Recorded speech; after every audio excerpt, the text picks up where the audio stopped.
This is the unfiltered truth about entrepreneurship. Raw, no BS, no sugarcoating. Welcome to Entrepreneur Intel. I'm your host, Wes Mathers. Each episode, we'll learn from experienced founders and uncover the top 5% learnings that led to their success in all things personal, family, and business. This show is sponsored by Stealth Consulting, delivering clear marketing strategies, ROI, and no surprises. I am super excited for today's guest. Today's guest is an absolute legend in the football world. He's a sports broadcasting titan known as the voice of Michigan football, the radio announcer for the Michigan Wolverines football team from 1979 to 2021. I think that's 42 years. Yeah. Radio announcer for the Detroit Lions from 1987 to 2017. If my math is correct, that's 30 years. Inducted into the Michigan Sports Hall of Fame in 2013. Played in 2 Rose Bowls, host of the podcast The Brandy Show, author of Volume 1 and 2 of the Voices of Michigan Stadium, former host of Inside Michigan Football. Welcome, Jim Brandstatter. Wes, thank you very much. It's good to be with you. I didn't realize I did all that stuff.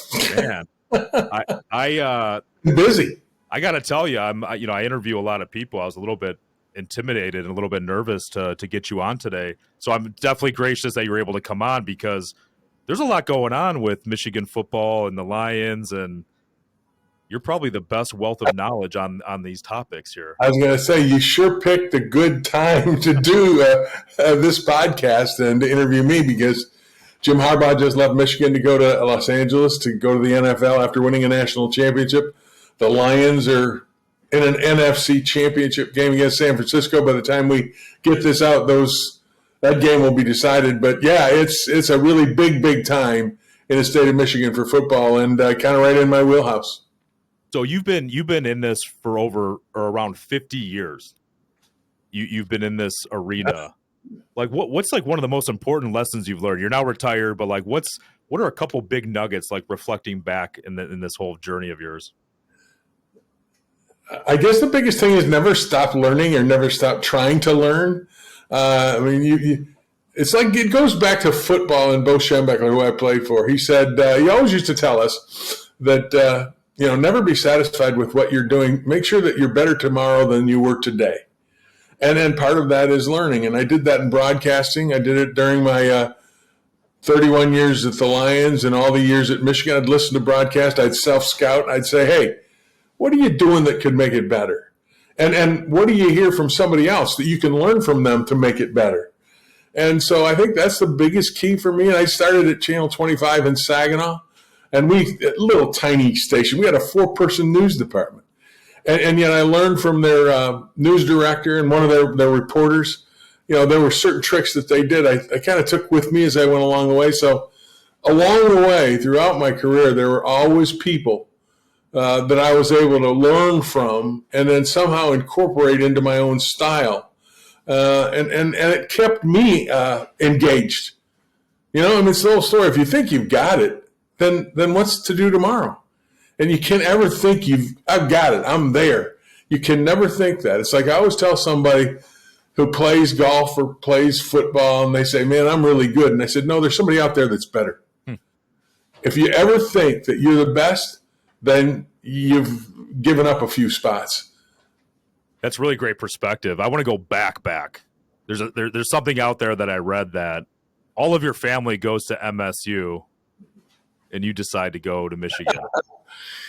That's one of those weird ones. You're in high school, you don't know what decision you're going to make is going to affect the rest of your life. But we were playing Ann Arbor Pioneer in high school, and I had a good game, and it just so happened there were some Michigan coaches there. Even though my father was a faculty member at Michigan State as the director of the School of Criminal Justice, and my brother Art played there, they knew that at Michigan, and they came to my high school and said, do you think he'd even be interested, and asked our head coach that.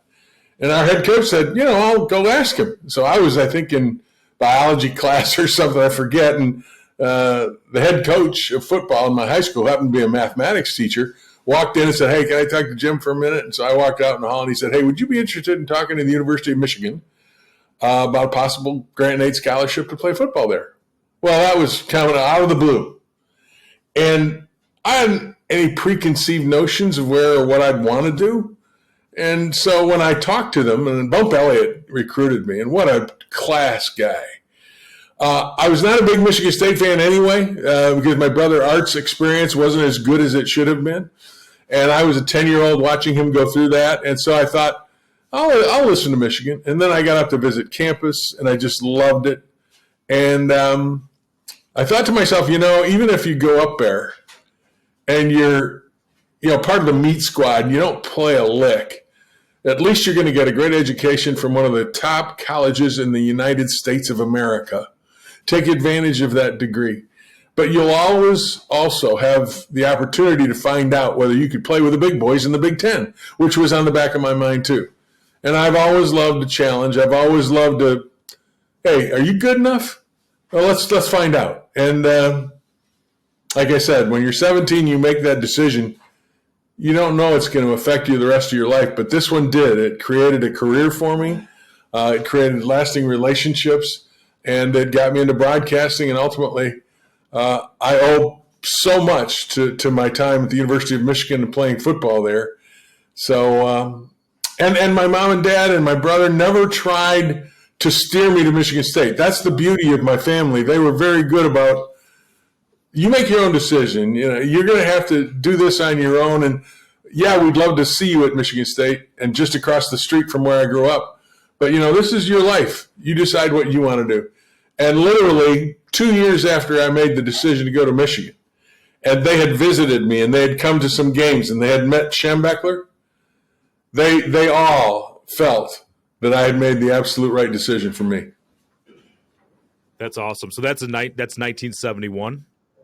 And you played 1968 was my first year out of high school. And then my senior year in college was 1971, playing for Michigan. And we had 3 great teams. We only lost 5 games in 3 years. It was Bo Schembechler's first 3 years. And, of course, in 69, we won that watershed game against Ohio State 24-12. So, it was, like I said, it was quite a run. I look back on it and go, how lucky was I? So you go into broadcasting from football, you make the transition. I mean, was there something in you that, like, did people comment on your voice? Like, to me, you had such your voice is so recognizable. Like, I hear you and I'm like, I just think of the Michigan fight song. I think of the Lions, but like, were people commenting on your voice? Like, what kind of led you down that path? I don't know. It's weird because when I was in high school and when I was 14 years old, we would listen to broadcasters. I'll tell you a story. We were in East Lansing, and how back in the day you used to sit by, well, you're too young. Back in the day you used to sit by the radio, and you'd tune in a guy, from a different town. And we heard Harry Carey back in the day from Chicago. And there was a guy doing basketball for the Loyola Ramblers, the Loyola University team. His name was Red Rush. And he did broadcasts that were just out of this world. They were very Ufer-like, if you know Bob Ufer from Michigan. He would do things like they were sponsored by Ganella bread back in the day. And some guy would shoot a free throw, and he said, it's up and it's good, and it's oh so good, just like Ganella, G-O-N-N-E-L-L-A, Ganella. And I'm thinking, wow, is this cool? Or Ajax Tillman was one of their big centers on the Loyola team. And he go, Ajax Tillman, up, he gets the rebound, and he cleans the board so well. Why do you think they call him Ajax? I just thought, this is so cool. And so throughout my young life, I just kind of gravitated toward that thing, that broadcasting thing. But I'm in college, and I'm going to be an architect. Okay. Then I found out that there was a speech, radio, and television class in my junior year. So I took it, and I loved it. And at that point, I started to investigate that, what's a career in this area of study? And I found out radio and television could be a career. And then I got a job in Saginaw where I was making literally about $50 a week. and that's where you start. And I started in Saginaw and then went to Jackson, then went to Detroit. And then my love was play-by-play. I always thought, what challenges you the most? Because if you do the 6 and the 11 news, you're reading a script that you've written. You're talking about something that has happened or something that's going to happen. But you're challenged by what's happening at that moment, and you help the listener or the viewer along. That, to me, that's what I want to do. So I started working my way toward that end. working for on TV and past sports way, way back in the day. Worked for the public broadcasting company on the high school game of the week, and then ultimately got to Michigan and the Lions, and the rest is history. What happens when you get that call? Like University of Michigan calls, and they're like, "Hey, we want you to be the announcer." Like, what's happening with you in that moment? You don't hesitate. You take it. You say, "Yes, I'll do it. Where do you want me?" I'll do it for nothing. I mean, you have to have that job, and that's what you do. And then the next thing in your brain after you say yes, what am I going to get paid? I don't care. Just I'll do it. Ultimately, the next thing comes to your brain is don't screw this up. and that's really truly how I felt when I first was asked to do Michigan football on WJR radio. I did some games for on TV and pass, and that was one of those things where it was kind of an experimental outfit. They were just starting, and maybe 5 or 6 people saw it. It's like those were the beginnings of ESPN in a local area, or Fox Sports Detroit, basically, is kind of the beginnings. And I did some games for them. But then when WJR came with 50,000 watts, all of a sudden now I'm out there and there's real people going to listen, and they're selling sponsorships, and oh my goodness. And that's when you say, man, you can't screw this up. So you over-prepare, just, again, going back to my days with Schembechler in the football, you over-prepare. You do everything you can do to make sure you're as good as you possibly can be. And you work with your play-by-play guy as a team to create an entertaining, informative, and accurate broadcast. Yeah, I was going to ask, like, how much of like that team environment and like what Michigan football taught you to the rest of your future as being a broadcaster. That they whole, because for me, I played baseball till about high school, then I kind of fizzled out. Or there's a lot of entrepreneurs that maybe weren't brought up in sports. Like, how does and I see the Michigan team now and how they just want, like, how much of that drove your success in broadcasting? Every bit of it. I mean, I always believed, and it was true, that you didn't succeed unless your team succeeded. So you're always helping the other guy, whatever it is, however it happens. You want to help that person. That's what I think is so great about industry and about business, that you now see people out there in business who talk to CEOs and they talk about team building. I mean, that's one of those catchphrases now. Well, it's because you accomplish more as a team. If you don't care, if nobody cares, who gets the credit? Except you do the best job possible as a group, ultimately you'll succeed in some way, somehow. As a member of that team, if you have great success, that individual will be recognized. But it's first things first, and that's team success. And so whenever I went into any project and worked with Frank Beckman, worked with Mark Champion, worked with Larry Henry, worked with Ray Lane as a play-by-play broadcaster, I always, at least for me, was very cognizant of their job, what they were doing, what they were saying, and how I needed to react to that. So they became part of a 2-person team doing one game. You don't want 2 guys separately doing one game. You want 2 guys together doing the same game. And I always really worked hard at doing that. And to be honest with you, certain play-by-play broadcasters have different patterns and rhythms that they do during a call. And you've got to learn that. But those are the things that make the broadcast great. Because ultimately in broadcasting, it's not about you and it's not about the play-by-play guy. It's about the guy at the other end of the radio.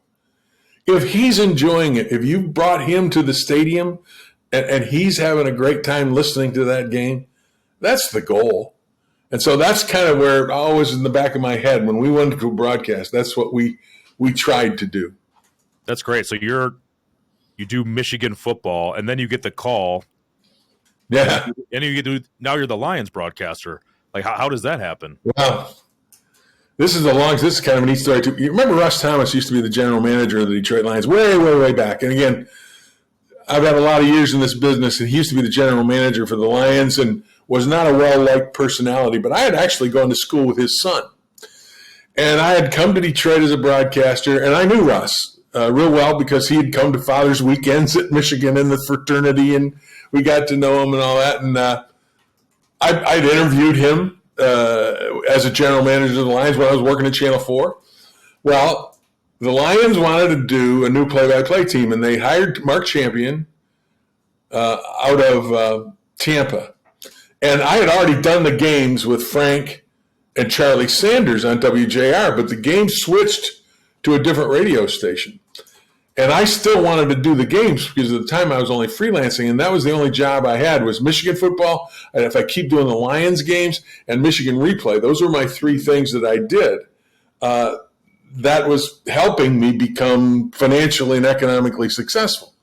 So I wanted to keep the Lions broadcasts in there. So I made a pitch to the Lions. I made a pitch to the radio station. I don't, work for the JR when we do the, Michigan games. I'm a separate. I'm not on their air. I'm not part of their broadcast group. I'm a private contractor, sole proprietor guy. So I can work for you, and the call letters don't stick to me. So they were kind of willing to do that. Well, then the Lions come in, and the station wanted to hire a former coach in the NFL named George Allen, who was, he was 100 years old at the time. And I'll never forget, we had a meeting at Fox and Hounds restaurant. It's not there anymore, on Woodward Avenue, over by Long Lake. And that's where the Lions used to train at Cranbrook back in the day. But Russ was a member of that group. And it was the radio guy, and it was Russ, and it was some other executives, and me. And George Allen wasn't there, but they were pushing George Allen, the radio guys were, to Russ. And Russ looked at them and said, here you got a kid that is a Lions fan. He's been in broadcasting in this town for a couple of years. He's already got experience doing Michigan football, and their success under Schembechler has been remarkable. So he's already a known quantity. Why in the world wouldn't you want him to help and join your broadcast with the brand new play-by-play guy?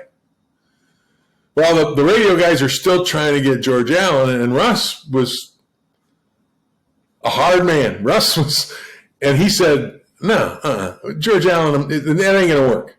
And he's not going to be a guy that's going to work for you for 15, 20 years. He's going to have 5, 6 years. Somebody's going to come along. He's going to network job. You're done. I know this young guy here. He's going to work for you for a while. So they hired me. And I owe Russ Thomas a tremendous amount. And then, of course, I knew I could do it. I wanted to do it because I had done some of it before. And now I was going to, be the guy with Mark Champion. So that's how it happened. And then the same thing went through my mind. Thank the Lord I got it. Now don't screw it up. Make sure you're really super prepared and that you do the best job possible, that you and Mark create your own style and your own kind of dynamic so that the fans of the Detroit Lions can quote unquote embrace you as much as they embrace the team. And I told Mark that when he first came in here. I said, Mark, Detroit's different than a lot of places. These fans, these people, they're in the Upper Peninsula listening. And when you come from Tampa, you go over to the Jacksonville area, you don't have many Tampa fans there. You go to Miami, there aren't many Tampa fans there. You go to Newberry, and there are Lions fans in Newberry. There are Lions fans in Alpena and the Sioux. So you've got to embrace this state. And Mark did a good job with that. And Mark went on to do the broadcasting for the Detroit Pistons, correct? Yeah. They changed up again, the broadcast crew, and they got Dan Miller in. And I kind of fought to stay with the Lions. And Mark, the Lions made a deal with Fox 2 in Detroit because it was a nice marriage because Dan was working for Fox 2 and all the NFC games were carried by Fox 2. So they got a double dip with Dan. But he could do TV work for him and he could do the radio play-by-play. So that's how Dan kind of fit into the play-by-play voice, not to mention the fact that he's really, really good. And he's become, quote-unquote, the voice of the Lions in the last 14 years or 15 years. So, but Mark then moved on, and he was able to work with the Detroit Pistons because George Blaha was doing a lot of TV. And then they would simulcast the Piston games from television to radio, and it never really worked. So they split it up, and they made a separate radio crew. So when George was doing TV, Mark did radio, and now he's just done a brilliant job, in my opinion, of becoming the voice of the Pistons on radio. So, Jim, I think I met you like over a decade ago, but I think today's probably the coolest time to be talking to you because a couple of things happened. Michigan wins the national championship, and the Lions are about to play for the NFC division title. Like, what does this mean to you? Like, how does this just? I mean, I can't even describe it myself, but I mean, coming from you on both sides of the coin, yeah, what's that mean to you? I'll tell you what. It's funny, Wes. It's emotional. I mean, and I've had people who are my friends and to tell me, and it's not just me as a broadcaster, as a guy who's been, embedded in both organizations, but friends who are fans have talked about, it's just a game. Why does it mean so much to me, But it's not. It's what we grew up with, I mean, we were all Lions fans, and I was, like I said, a Michigan fan and a Michigan player. So when you see them do well, it's like a family member doing well. And that's kind of the deal, and that's kind of what got me interested in it, and what it means to me. And so many fans out there are emotional just like that. And then it's the same thing for Michigan. There are people that have followed Michigan for someone wanted to get back to that national championship, to get Michigan to that quote unquote elite status. I thought they were always elite. They never weren't elite. But here they are now. As national champions, and it's an emotional experience. It's like, God, I'm glad we're here. Same thing with the Lions and season ticket holders from 1970 and 65 and 50 years. They've gone to those games, and now here they are in an NFC Championship game. It's just, I guess the way to explain it and talk about how cool it is just to talk about it's an emotional experience. Most times, most people wouldn't describe a football game and a football win as being emotional for a fan or just watching. It's entertainment, right? Yep. Well, no, it's more than that. And I think for Detroit fans and Lions fans, emotional is the word to use. Did you go to the game? Did you go to any of those games? Any of the final Michigan games? I was in Florida. If I were in Detroit, I would have gone to the national championship game. It would have been easier. But from Florida to go down there, it would have been an arm and a leg, and then I wouldn't have had a ticket. Yep. I couldn't have gotten in the press box. So it was the logistics just didn't allow me to get it done. But I was right there with the TV both times, and same thing with the Lions. And Ford Field was absolutely a madhouse, and it was so great to see the people, the fans of the Detroit Lions, because, like I said, they come from all over, from Grand Rapids, from Alpena, Traverse City, the Upper Peninsula, to have them experience that joy of winning a playoff game at home. It's just as good as it gets. I couldn't hear for 2 days after I went to the first playoff game. Wasn't that a beautiful thing, Wes? I mean, like I said, I don't know whether the idea of being emotional struck you, but that's how I think I felt at home, and that's most of the people there. You just don't want to leave your seat. No. You want to soak in that atmosphere. It's just a football game, right? No, it's not. It's more than that. Well, it was amazing to see, Matt Stafford come out. Like, that's what I was really excited for. I mean, he was such an amazing quarterback for the Detroit Lions, and watching him come out, watching the fans, and kind of taking it all in. I mean, there were some people breaking down, crying. I mean, it was just an amazing experience to be around and see all that energy. I kept thinking about you. I was like, I wonder what Jim, how he's feeling. There's something I saw that I thought was really cool. So you retired, correct? It's been a couple years now, or? Yep. So I saw a clip on YouTube where Doug Karsh hands you his mic, and you called like the last play of the Ohio State game or something. I did. It was the last play of the Ohio State game in 21. Of course, I did it. It was a famous call. And so I'm up in the press box for all Michigan games, and we're playing Ohio State this past season, 2023. And before the game, I usually stop down and say hello to John and Doug and Tony Butler, our engineer, who's just a delightful guy who I love to death. And just say hello to him, and then I go sit down, and I don't bother him the rest of the way. Well, I was in there pregame saying hello. Doug said, hey, if we're winning at the end of the game, come on in. And I said, yeah, okay. And so if you remember the game, we intercept a pass. And they're reviewing it. Well, I ain't walking in that door until that review is over and it's good. I'm standing in the hallway. And I just figured Doug and John are going to want to talk about the game, and a little analysis of what and why and what for. And so we get to the game, and they say it's a good interception. I walk in, Doug hands me the headset and said, you call the last play. Out of the blue. And I did not see that coming. And I didn't know what to do, actually. So I just polished off. I said, look, it was good enough 2 years ago. It's good enough now. Ladies and gentlemen, Wolverine Nation, Ohio State is vanquished.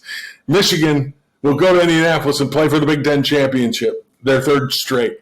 J.J. McCarthy takes a knee, and that'll do it. And then I turned to Doug, and I said, Doug, it's all yours from here. But it was really classy and a wonderful gesture by Doug Carson. I'll always be thankful for that. That was so cool to see. So one of my best friends is like, you got to ask Jim a question for me. He said, who's a better coach, Harbaugh or Schembechler? And I asked this because I ask it from the perspective of I have 5 kids, 4 boys and 1 little girl, and they all think that they're my favorite. Like each of them, they're my favorite. Of course they do, yeah. Right? And I mean, obviously, both of those coaches are just there's a legacy. There's so much, but like, what's a little bit about you with Harbaugh and Bo Schembechler? I mean, there's just so much out there. You know what? It's a little generational too, and it's hard to answer that question because they both coached at different times, you know, and the dynamics were totally different. Bo wouldn't have been able to coach in the NIL transfer portal era. In my opinion, that's ultimately what got Nick Saban to walk. You know, he doesn't want to have to deal with it. I mean, you got high school seniors walking in asking for money. Bo would have just absolutely, you know, thrown the kid out the window from the second floor if he'd have done that. I think I like that. Yeah, but Jim has to deal with that. That's what he's been given. That's the environment that he has to play in. But from an X's and O's standpoint, they're very similar. Now, Bo at the time was a taskmaster, a very difficult, hard-nosed, disciplined guys that played for him. I didn't like him very much for my years there. I mean, he pushed us to points we never thought we could get. We didn't realize how great he was for us until we graduated. Jim, on the other hand, is a great motivator too.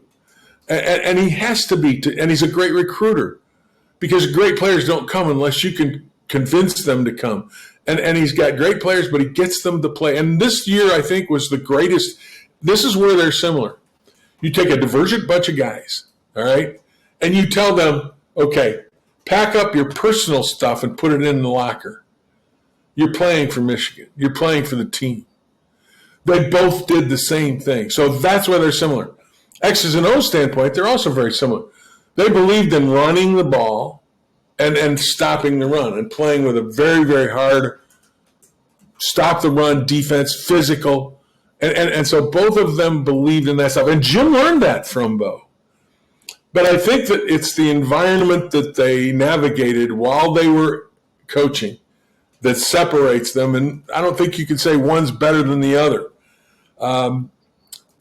Jim may have had a more – because back in the day, Michigan and Ohio State were still ruling the roost, and those 2 teams are always 1 and 2 in the country. So, you know, with Jim and Ohio State, even this year, it's the same kind of thing. So they're very similar in that way, but, better coach. Bo was an unbelievable coach, and he was able to adapt. You know, he ran the ball as much as he wanted, but when John Wangler and Anthony Carter came in, he became a coach that threw the ball a lot.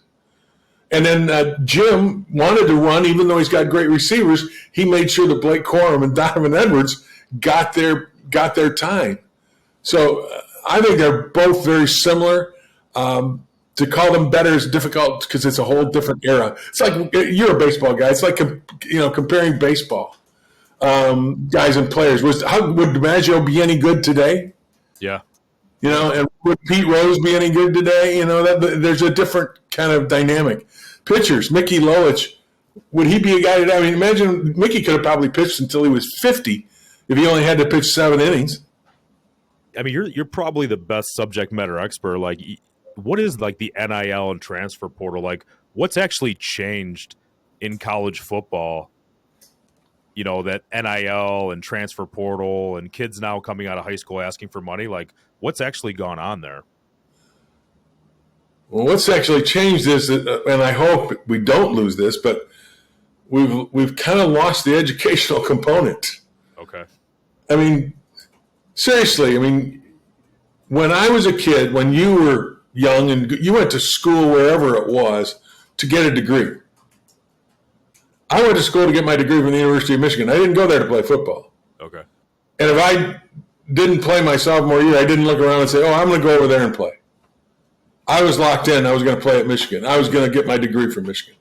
Nowadays, that's not the case. In addition to that, I never got any money. The money I got was the scholarship, the ability for my parents not to have to pay tuition, room, board, books, the whole 9 yards. That was kind of my payment.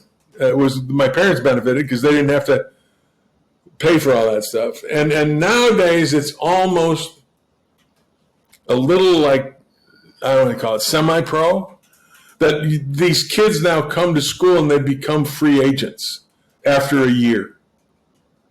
And so it's the loyalty. That's why this Michigan team that won the national championship was special. A lot of those kids could have gone on to the pros in the NFL last year. Mm-hmm. Or they could have transferred out and gone somewhere else. Some of the kids did. Eric All, quarterback, that went to Iowa.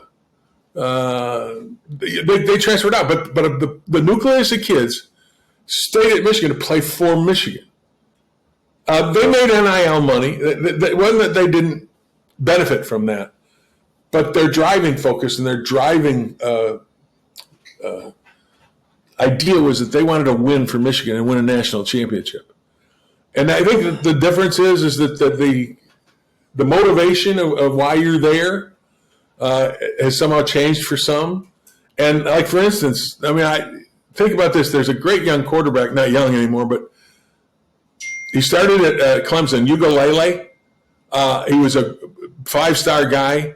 He started at Clemson. It didn't work out. They sat him down. He transfer portaled out to Oregon State, played there last year, had a great year. New coach comes in because the new coach at Oregon State comes to Michigan State. He leaves, and he's going to play somewhere else next year. He's playing at a third school in 3 years. And I don't know. That's not the idea of college football. What you want? I think he went to Florida State. I think actually. So he's played for Clemson, Oregon State, and Florida State in 3 years. And to me, that's and NIL money is part of the mix in moving kids from one place to another, because some kids can get more money at a certain school if they end. And not all schools are equal in how they handle NIL in their programs. For instance, Michigan is not as aggressive in their NIL programs as some other teams, as some other schools. Classic example, and I don't want to get into the weeds in this, but Hunter Dickinson, who's a great center for the Michigan basketball team, he had readily admitted he left Michigan his last year and went to Kansas, and he readily admitted it because they offered me more money. Hmm. Is it the Wild Wild West? Any school can offer whatever they want, or yes, that's a great way to put it. Yeah, it's a great NIL. That stands for name, image, and likeness, and that's for like they can get money for anything, or donors can come in and pay them. And well, and then it's not just that; it's every athlete on the thing. I mean, there's name, image, and likeness funds, they call them collectives now, where every athlete on scholarship will get a $500 a month stipend or something, and other guys can make their own deal for extra stuff. They have agents, and they can do all kinds of things. I mean, you had last year the Southern California quarterback Caleb Williams, who was a Heisman Trophy winner, was doing Wendy's commercials with Matt Leinart, who is a former Heisman Trophy winner for Southern California. And you know what? I'm not saying it's wrong that he shouldn't have the ability to benefit from his talent as a football player. But somewhere there's a middle ground where we can maintain some kind of, like I said, the educational aspect. It's like, why are all these paid athletes playing under the banner of the University of Michigan or Southern California? When, it's like they're almost semi-pro. Maybe they should be called, instead of Southern California Trojans, Southern California Sabres, and wear the same colors and all that stuff, and pay USC rent to use the Coliseum. I'm just, those are far out there, but carry it another step and another step and another step further. Those are all issues, especially when you get into this paid athlete. But name, image, and likeness and the transfer portal has changed the entire landscape in the face of collegiate football. And the NCAA, in my opinion, will soon be a defunct organization, at least in handling football or basketball. That they're basically trying to remain relevant in these last couple of years, because ultimately I think what's going to happen, and the bowl system is over, Wes. The college bowl games you used to have fun with? Well, there's going to be a 12-team playoff next year. What I heard. Who's going to watch Team 13 play Team 18 in the Bahama Bowl? And that community is going to lose money, and wherever it is, or the Nashville Bowl, or the Music City Bowl, or for that matter, in Detroit, the Motor City Bowl, or the Quick Lube, whatever it is, Bowl. I mean, are they going to be able to withstand what has become this 12-team playoff? And pretty soon, you and I know it, it's going to become a 16-team playoff. Then all these other teams that are out there, and they're going to govern themselves. They're going to have a premium league. And the NCAA is not going to have anything to say about it. I don't think. And it's going to be football and basketball. How do you feel about, I heard the news yesterday that Harbaugh is going to the NFL. Is that, I don't know the intimacy of this story with Harbaugh, but for me, as just like a civilian, for me, my optics, it's like, who wants this guy out so bad, and why are who's making this guy's life so difficult? I mean, here he came in struggling a little bit. They just won the national championship, and I'm sitting here like, what a story. So you leave on top and go to the NFL. It's like, push this guy right out the door. But and again, I'm disappointed, that he's selfishly that he's leaving. But I thank him for all he did for Michigan. And it's not so much that they push him out the door. It's like they're nipping at his heels all the time, saying, you did this and you did this, and he's been suspended 3 games, and then the NCAA suspends him for 3 more. And they have no proof. I mean, have you seen any concrete evidence that there's proof that anybody did anything wrong in any of this stuff? No, but it's all – the media needs a story, so they make it out to be a story. And Jim is sitting there coaching a team winning a national championship. So he's risen to the top of the mountain, and if you're him and the Los Angeles Chargers come by and say, here's $15 million. I got a quarterback that's elite franchise quarterback. I got a veteran team that's pretty darn good. I got a brand new 3-year-old stadium in Los Angeles, and you played for me, the Spanos family. We're buddies. I'll give you all, everything you can get. And Jim's sitting there going, I got this out there, and I got all these little nippy pap people on my butt around here, rules and regulations that are hard to follow. Do you know the NCAA is proposing recently, it'll get blown out, I think, but recently proposed that, I call it like the Harbaugh rule or the Harbaugh idea. They're trying to get in a clause that says that every college football coach is responsible for any action of any member of his staff, anything, whether he knows it or not. Now, how can you do that? I mean, every coach in America would fight that. And yet that's what the NCAA is proposing. When you talk about draconian, that's a rule nobody could actually follow. Because, I mean, how do you know what, if an assistant coach does that, and and the assistant coach doesn't know it, so he buys a kid a hamburger, or he gives a parent, some advice or something on or gives a ride to a parent after a recruiting meeting to the airport. Somebody reports him, and that becomes a violation. The head coach gets suspended, and the program does, because the assistant coach does that. And he didn't even know it. That's crazy. It is. Well, that's what the NCAA is kind of trying to do. That's the latest, and I don't think it'll stand past muster. But if you're Jim Harbaugh, and to get back to our original question, do you want to have that? Do you want to be living in that environment when you could be in a much more transparent thing where the guys that are playing the game are getting paid and it's no big deal. That they've got agents and they contract. And ultimately he would love to win a Super Bowl. I mean, let's face it, we all have goals and we all have aspirations. Jim got to a Super Bowl at one point, lost to his brother John. And if they want him in the NFL and it's a good situation, I'm all for him. I thank him. I wish him well. I'm disappointed that he's gone. I wish he'd stay, but you know what? I understand it. And if it's the best thing for Jim Harbaugh, I'm good with it. That's awesome. I mean, what are the odds that another Harbaugh wins the Super Bowl in a couple weeks here? One with the national championship and one with the Super Bowl. I mean, I love the Lions, and I hope that they do well, but Ravens are looking pretty good. Yeah, they are. It would be amazing. Jack and Jackie Harbaugh, the parents, I mean, I know both of them. They're great people. But would that be amazing if Jim and John, at the end of the day, in the two biggest, football worlds that exist out there, were both standing at the top of the mountain? That would be fabulous. So, Jim, you're retired. What keeps you busy? What's your passions? What are you working on?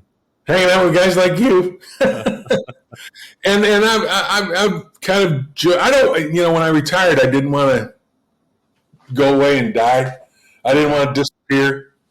I wanted to stay engaged. I still felt, as they say in basketball, I still felt I had some game. I just didn't want to do the traveling and all this stuff with the play-by-play and all that. And plus, the things that were happening around college football, just like what we've been talking about, they're not my thing. So I got out right just in time, but I also felt that I still got some game, right? Now the question becomes, when you make that determination, Wes, where do you play that game? Yeah. For me, the broadcast waves are kind of old. So you get social media. The opportunity for me to write commentaries, to have this conversation with you, but maybe on paper, in a Facebook, on my YouTube channel, and my website, jimbrandstatter.com. I have a book called Voices of Michigan Stadium that's out. It's a project of mine. I went in my garage. I had interviews with players and coaches from way back in the day from Michigan, and I saved. And I went out in the garage and found them. I was able to clean them up on my computer with a program. And I wrote to them, and I basically wrote an audio book. It's kind of like the history of Michigan Stadium, or Michigan, the history of the oral history of Michigan football. I mean, Wes, I've got the guy that scored the first touchdown ever at Michigan Stadium from 1927. Wow. His name was Kip Taylor. I did an interview with him when he was 90 years old at Don Canham's offices. And I've got him telling the story of running down the field with Benny Oosterbaan and scoring that score. And it's in his voice. And he tells that story. And when I listened to it, I went, man, this is pure gold from a historical standpoint. I've got Bo Schembechler in his own voice. When you hear Bo tell his stories, the intensity, the passion with which he talks, it will get give you goosebumps. And they're still there. So I wrote this book called Voices of Michigan Stadium. Ron Kramer, Ron Johnson, Desmond Howard, some of the great plays in Michigan Stadium history. We get people to talk about them. And it's really, I think, a neat project because it's resurrecting the history of Michigan football. When I went out and promoted the book, I'd go to these meetings and I'd mention a couple of names like Bob Chappius, and people would look at me like I was talking Greek. And I asked them, I said, how many of you know who Bob Chappius is? Raise your hands, and very few of them would. And I went, that can't happen. This guy was J.J. McCarthy. 70 years. He was J.J. McCarthy 70 years ago. So we have to remember him because those are the guys, the shoulders we stood on to create the tradition and the history of Michigan football that they're celebrating today. And so that book's out there, and you can buy it on jimbrandstatter.com. I've got links to Amazon, and I got 7 CD sets. My YouTube channel I'm doing some things with little videos, little 1-minute commentaries. I'm writing things for my Facebook page. So that's where I play the game now. And it keeps me engaged and involved. And so that's kind of what I'm doing. Having fun? Yeah, I am. I really am. it's like I said, I don't think you want to sit down and go over in a corner and drink milk and eat Cheerios and go away. There's still things, and I still, like I said, I'm emotional about the Lions. I've got a little thing that I'm going to do on my YouTube channel that's like a preview of the Lions San Francisco game, and I've got a written thing about it that I'm going to put on my blog on the website. So, yeah, and I'm not going to work every day. I mean, I'm not going to do this. This is not an everyday thing, because I found the biggest thing about retirement is you must control your own hours, because there are people out there that will want to control them for you. Yeah, for sure. And I'm sure you got a little guys like me asking you to come on a podcast. Right? There you go. But what I'm saying is that there are things that, and speaking engagements and things like that. So I'm learning to say no a little bit, but I'm also finding, a release, if you will, of my creative juices in writing and doing commentaries and the things that are in my wheelhouse, and just things that are normal. I mean, last year, Robbie and I went up to northern Michigan to hail to the Iosco County Fair. Now, you wouldn't think that's much. I'm walking around and there are pigs and cows and goats, and the kids from the 4-H are over there telling us all about them, and they've got them named. And it was such a delightful 4 hours walking around this place. And it reminded me of, I left, just put it this way, given what's going on in our Congress and in Michigan and Lansing and the politics of destruction and all the things that you see on the news stations these days, to go up to this thing. Robbie and I came and were driving back from it, and both of us had hope. That there is hope, that there's kids and there's people out there that really are part of the United States of America that we knew, and they're very respectful. And it was just a great moment. I urge anyone that's possible that find a little country fair somewhere in a small community and take a day and go out there, have an elephant ear, and go see the pigs. Well, it's really cool that you can. I know you were like really busy traveling, doing all that, and now you can take the time and enjoy. That's amazing. I've had my kids play football, and I got voluntold to be the announcer. So I think of you often because I'm the announcer for Northville Colts football. I was going to ask you, we talked before and you told me you were going to do it. How has it been going? It's really good. I've been getting good feedback. And what's interesting, I think of you often because when I do it, it's really weird. Like sometimes I speak in front of people or I do things and I don't get nervous. But when I announce that game, like I get really nervous. I'm trying to make it great because I've been on the other side, right, where I'm listening to announcers and I'm like kind of, but I had the opportunity to do it twice now at the big house. We didn't go up in the big booth, but like on the sidelines. And sure. What a cool experience. I think of you all the time because I'm like, to show up here every week and do it when this place is packed with 10,000 people and just passion. I mean, I see my kids on the field, so I'm super passionate, but to be able to do it at that scale week in, week out and control that narrative. And there's so many people that just love you, and you've been the voice for Michigan and the Lions for so many years. And I was very lucky, to have that. I mean, lucky in a lot of ways. I mean, where I played. So to be able to do that where I graduated and for the team that I played for, you don't find that often. And that to me was that's great. But isn't it fun, though, to the passion you bring to the game through the radio, what people hear out there, that's what you're able to sell and bring them. I always found that was the real thing I appreciated most. When people would say stuff to me, I really would be appreciative when they say, I love your passion and what you bring and how you brought me to the stadium, and especially when they're listening in their car. That to me is the best thing that they could say. My one buddy told me I have a face for radio, so that was one of the... Well, join the crowd. Well, Jim, hey, yeah, I mean, so your website out there, how can people contact you or get, you've got such a great, like the podcast, the YouTube stuff. Is it your website? What's your website? The website is jimbrandstatter.com, and there's a contact me page on there. So you can send me an email. My podcast is called Conversations with the Brandy Show. And I've got guys like Jerome Bettis Dick Purton from old episodes, and I'll do some more this spring. And that's one of the things that I do. And you can basically get there from JimBrandstatter.com. You can get to my YouTube channel. You can get to Facebook from there too. So that's like the clearinghouse, and kind of owe you for that because you were the guy that first got me started with my website and JimBrandstatter.com. That was awesome to meet you then. What's your prediction? Who wins the Super Bowl? If it ain't the Lions, then I think it's going to be Baltimore. Lions beat the 49ers Sunday? I don't think so. I wish I could. I wish they were. Yeah, but the Lions had Ford Field. You know what the atmosphere was like. That's like most people say playing at home is worth 3 points. For the Lions, it was worth 7. Yeah. And I just think on the road it's going to be more difficult. Plus, the 49ers are that team that felt screwed last year because they got injured at quarterback. Remember? And they couldn't even – they weren't even competitive because they had no quarterback because he was hurt.